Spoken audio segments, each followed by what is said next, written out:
Hey, how's it going, everybody? Welcome to your monthly tutorial video. This month's actually a little exciting for me.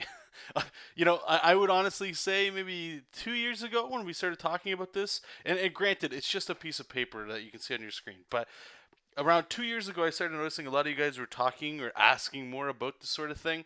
So I'm glad that I was finally able to put something together in this way. And what it is, as you can read on the screen, a mini comic worksheet. Apparently, it won't help you learn how to speak, but hopefully, it'll help you get through maybe a little art block you may have, or just like a comic block or a project block or something you've been struggling with getting started. It's just been ideas in your head. Uh, and again, first and foremost, thank you guys. You guys are the ones that are supporting me here on Patreon. I really do appreciate it. And one last little thing here, just a little update for everybody. I have changed the monetary values on Patreon. So in case you didn't get the email or the notification and you're watching this video, please double check your pledge amount. I don't want to rip people off. I don't want to, be sleazy at all or greasy. This is another way for me to let you know. Go check it out. Make sure you're comfortable with what you're doing and what you're getting. Okay, and all the support that I am getting. Thank you so much for those that are for the continued support and for those that have given me that in the past. Okay, so how this works is every month, at the start of the month, I make a poll, and if you're one of the people that pledge amounts, you guys get to vote on what content we're going to talk about that month.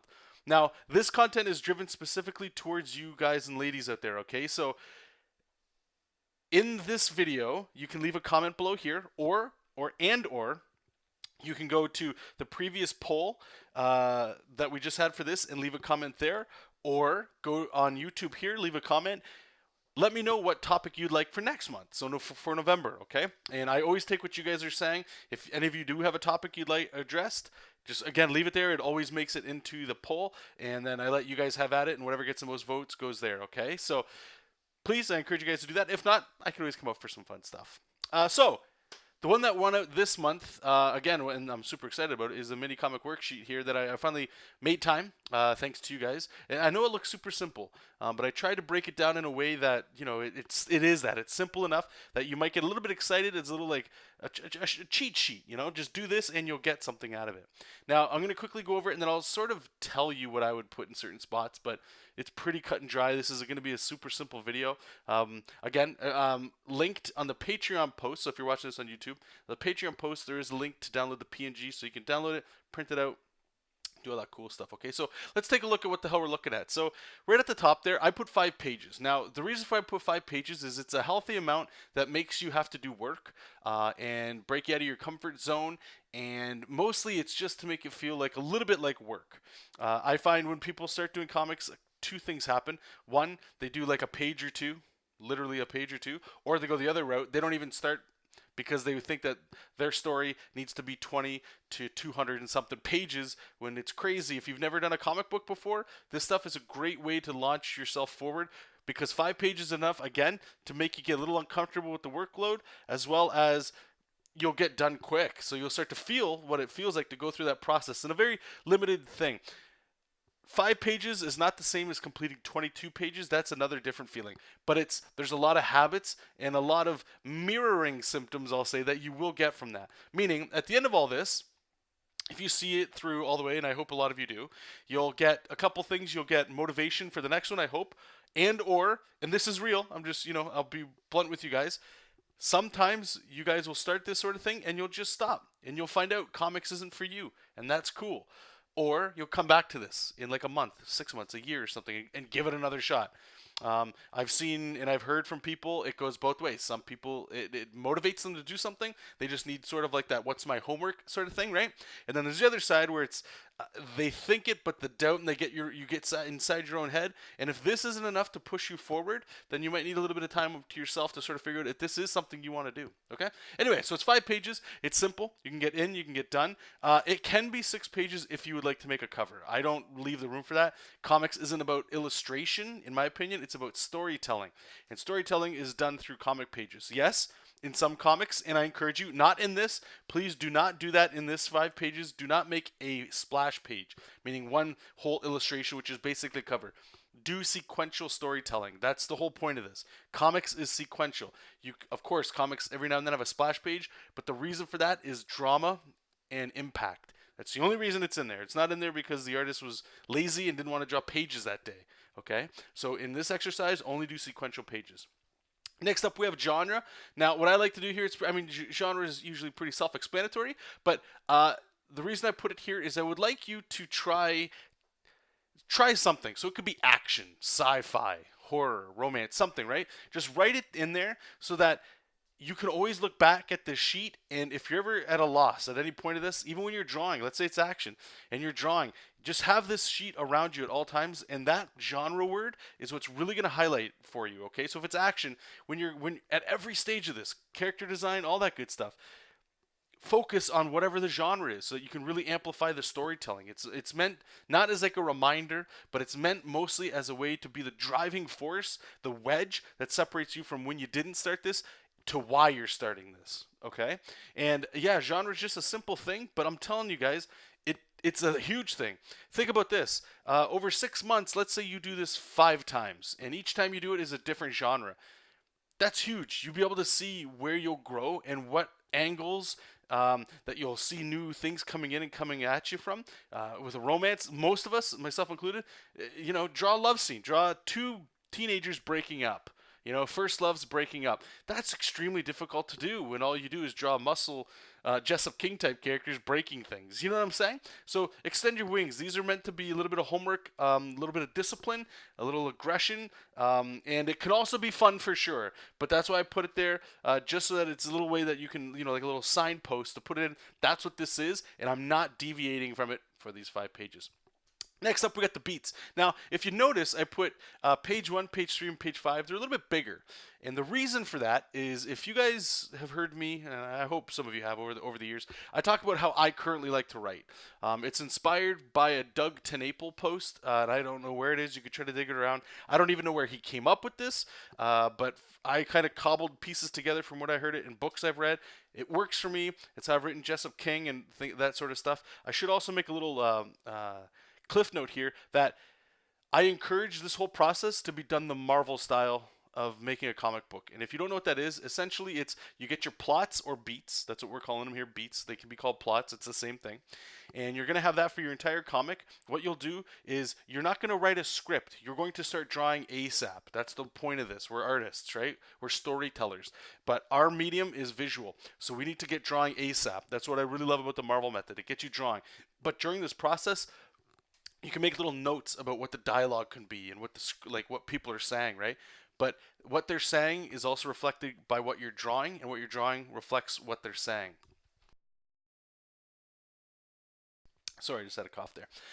So that's why I recommend doing that, okay? So the way that I structure this is I like to start with a beginning, middle, and an end. Just like every play you ever watch in Act 1, Act 2, Act 3, whatever you like to call it. Now, you'll see in the big white box, I have page 1 with some lines, page 2 with lines, so forth, okay? What I would ask you to do, for me, I always like to start with the end. So beat number 5. You can start from the beginning, but for me, I notice that I work best at the end because then I know where the whole point of the story is going. So let's say it's your main character dies, okay? So in page 5, or this little line down here, write in just that. I've only given you a little bit of room to write because I don't want you writing paragraphs and stuff. Just like a sentence, right? So page 5, it could be main character dies. Okay.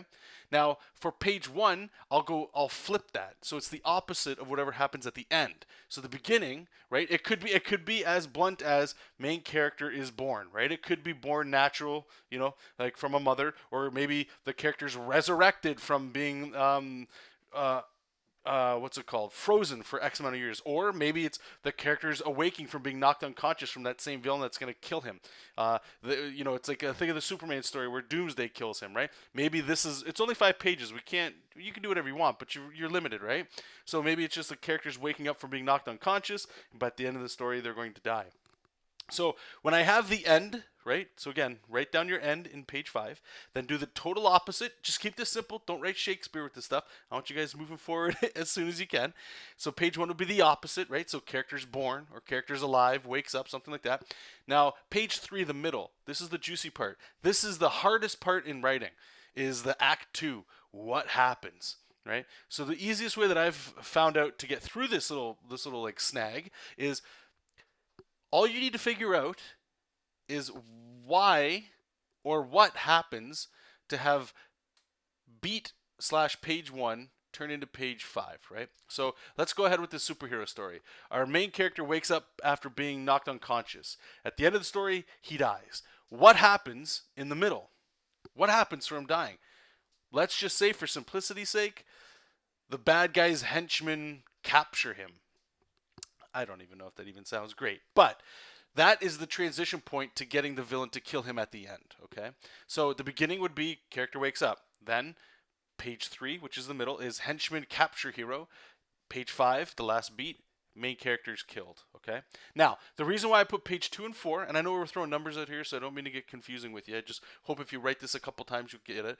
Page 2 and 4, the reason they're smaller is because what I call those is they're not filler, but they're like the sort of the same thing. They're the transition point that we just did for page 3, you know, like the henchmen capture the hero. Page 2 in this case, right, would be, well, how does the main character wake up leading to the henchman capturing the hero, right? So maybe, in that case, maybe the transition is the bad guy punches superhero. I know this guy's just getting beat to hell, right? So now the story goes, superhero wakes up. Bad guy punches superhero. Now we're on to page 3. Henchman capture superhero. Now, what happens between page 3 and 4? The henchman and the death. Maybe the hero or the villain gives a monologue, we'll say, okay? So I hope you can see what I'm doing here. It's very simple, but it's a story. It's only 5 pages. So again, let's just go through what I just said. And this is all on the fly. This is how simple it is. And again, we're not writing Shakespeare. I'm not winning awards. This is to teach me about making comics in a very simple and effective way. So page 1, main character wakes up from being unconscious. Page 2, supervillain punches main character. Page 3, henchmen capture. In this case, this sounds a little weird, but maybe they tie him up. Okay, henchmen tie up the superhero. Page 4, villain gives the monologue of why he's taking over the world or why the world doesn't need Superman. Okay, page 5, the villain kills the superhero, right? Now, just off the fly, you can tell that because we started with the skeleton, the beginning, middle, and end, it works. You might not, like, there might not be the great page 3 and 4. I understand that, but that's up to you. You can fill it with whatever. And again, just keep it. It could be, let's do it one more time just to really nail it in, and I'll go quick. So I'm going to end with page 5. I'm going to keep on. Let's do the romance thing. So page 5, the boy finally kisses the girl. Page 1, what's the opposite of a boy kissing the girl? His crush. He finally kisses his crush. What is the opposite of that? Okay, maybe the beginning is, what would be the opposite? Wouldn't be getting kissed. What would be being made fun of, being put down? So let's go along those lines. Those lines. So maybe he's the new kid in school. Okay, so new kid. Well, I guess it wouldn't be a crush, but new kid is being picked on at school. That's the beginning. So how does it happen where the new kid ends up kissing? See how this is sort of changing now? It wouldn't be his crush. Let's say it's the high school. The beauty of high school, the one girl that everybody chases, okay? Maybe she's the one that kisses him, okay? So now I can already see where this story is going, just by figuring out how does it start and end. So what's the middle part of that? Maybe the main character, this is going to sound so lame, this will never work, helps her with her homework. I don't know, okay? So let's say he helps her with her homework. So how do we get from page 1 to page 3? So he's getting picked on, and he's going to help her with her homework. He's getting picked on. Page 2, they have class together. This is getting really bad. They have class together. So what's the difference between he helps her with her homework and she kisses him?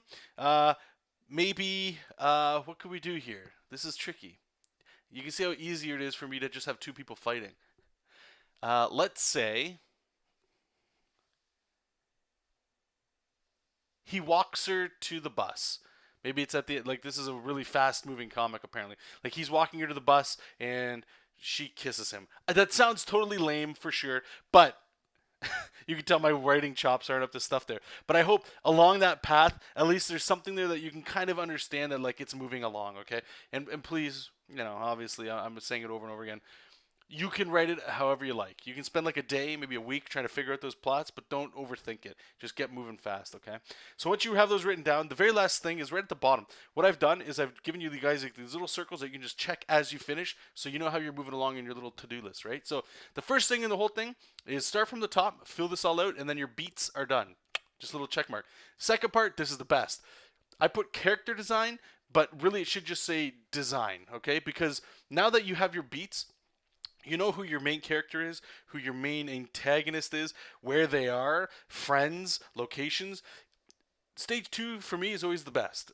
This is where I ask you guys, or I recommend you get a little folder on your desktop and you go onto Google, Pinterest, Instagram, wherever, and you start typing up research, right? So you start, what does New York City look like if that's where it takes place? If the love story I just told you guys takes place at a school, well, now you just get to look up some elementary schools or high schools and build up a reference so that while you're drawing, you don't need to waste time looking for reference. You're gathering it all right now, okay? So you can do that. As well as you get to draw and design what your main character looks like and anybody else in the story that's important. Background characters, don't worry about them. You can draw them, okay? So from there, you can see the next step is thumbnails. Now we're moving right into comics, right? You're going to use the thumbnails, and you're going to thumbnail the beats that you just made. And I recommend doing 2 to 3 passes of thumbnails per page. That way you can experiment a little bit more. Please do not do one set of thumbnails per page. They will be the worst thumbnails you'll create. I'll tell you that right now, especially if you're not familiar with comics. Our brains will default to what's like a pattern, things that keep it safe. When you want to push and get challenged, your brain is very hesitant to that. So when you know you're sitting down to do thumbnails, your brain's going to go, okay, so boy and a girl walking down the hallway, you're going to draw literally a 1-point perspective drawing of a boy walking down a hallway at school. Screw that. You might use it. I don't know. But that's why I'm saying do 2 to 3 thumbnails per page, because then you get to experiment. You get it out of your system. Then you go, maybe we got some weird camera angle where it's way at the ground, like shoe level, like somebody's laying on the ground with a camera holding up. Everybody looks intimidating, or it's looking up from the... You know what I'm saying? You get to play around with some stuff. Step 4 is dialogue. So what I like to do, and please go back to, or if you guys need, I can leave links. You let me know. You can go back and check out some of my JESOP King streams where I show you guys my thumbnails. I do the thumbnails and I put little balloons where I think people will talk. And then after I'm done my thumbnails, or even during thumbnails, I might put little side notes on a piece of paper going like, have so-and-so say this, or like a piece of dialogue that I remember, like that'd be cool to have here.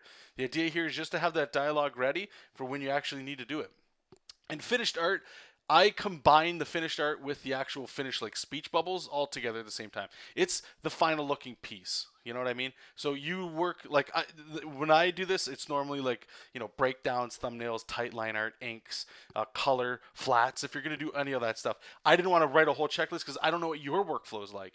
But finished art is finished art. And then the last one, this one's critical, is share it. Post it on wherever you are, Facebook, Twitter, anywhere you are. Please, I even encourage you guys to post it here. I would love to share it with the rest of the Patreon community. The thing is, the sharing is super important to this whole thing, because if you keep this to yourself, that's great. You know, you might not be ready. That's great. But the moment you share it, you're going to experience a couple things. One, nobody might even say anything about it. It might be like I don't like the phrase, but whatever, a fart in the wind where nobody even cares. It's just something that happened, right? And that's going to break you down. But then you're going to have to decide if you're going to pick up and keep going until eventually somebody notices, right? Or the other one is you're going to get some support from people that posted it or that read it and said, you know, they enjoyed it, right? Either way, it's a growing experience. It'll break you out of your shell if you have one. If you haven't been critiqued, or if you continually have people tell you your stuff is great, please share it. The moment you can get people to tell you it's shit, that sucks, but it'll build up your skin, you know? We're not looking for bullies here, but we need to be told what people think in order to build your spine, to build your self-confidence, your worth. You'll be able to, because the reason why you're going to have to accept, and this isn't going to happen to everybody, and few people are going to have people comment on something saying your art is shit. But what I'm saying is, the more you have that in your life balanced with your self-worth, is great, because then you get to actually do that one thing that everybody always talks about. When most people say they would love when people critique their artwork, what they're really saying is they're looking for approval. And you need to get out of that step ASAP, because if you get stuck in the, I just want to show you my stuff for approval, you're screwed. You need to get into the point where I need feedback so that I can grow. It's not about ego lifting here. If you're into the ego stuff, go into another medium. You need to grow so that when you grow, you have something to say, to share. That's the whole point, right? We build people up, we grow, we get them to be the best they can be, because you're going to be old and die someday, but you need something that you can share to the next. That's the whole point of storytelling. It's great. Storytelling is teaching, even if it's just a stupid little superhero story, right? It doesn't matter. It's teaching story to the next generation or the next person that reads it. And that could be at any age. If you're in this just to have people go like, this is great, thumbs up, and that's it, there's no value there. There might be monetary value to make a living, but that part that's going to fill you up on the inside, whether it's a soul, whether it's just that artistic joy, you need people to acknowledge what you're doing through growth, not ego, okay? So that last point went off on a tangent. That's how I do. But I hope it just painted and shed a little bit of extra light on the whole thing. Again, any comments or questions you guys have, anything that needs clarification, or if something about this worksheet isn't clear, please let me know, and I will 100% leave a reply, and I will try to get it all fixed up for you. Again, please go to the Patreon post that this is at, and you can download the PNG for yourself. That way you can have it and you can print it out, do whatever you like with it. And what else can we say? I mean, that's it. I can't wait. I honestly hope all of you, I know all of you won't, but all of you try this once, and please share it. Please share it with, if you're not going to share it with anybody, share it with us. Okay? I would love to see it and all that good stuff. So anyway, I'm going to get out of here. I've been talking your guys' ear off way too long. Thank you once again for all the support you guys have given me. If you're new here, thank you. Click around, enjoy some of the previous content. If you've been around here for a while, thank you for still being here. I do appreciate it. If you're thinking of quitting, all that cool stuff, no hard feelings. It's all great. If you guys wouldn't mind giving a share to other people that are in your art circle that you think might get some value from this stuff, please, I encourage you all to do that. And I'm very grateful for each and every one of you, and grateful for anything you guys are able to do in that regard as well. And if you can't, hey, I hope you got something out of this today, okay? So, like usual, you guys, keep reading comics.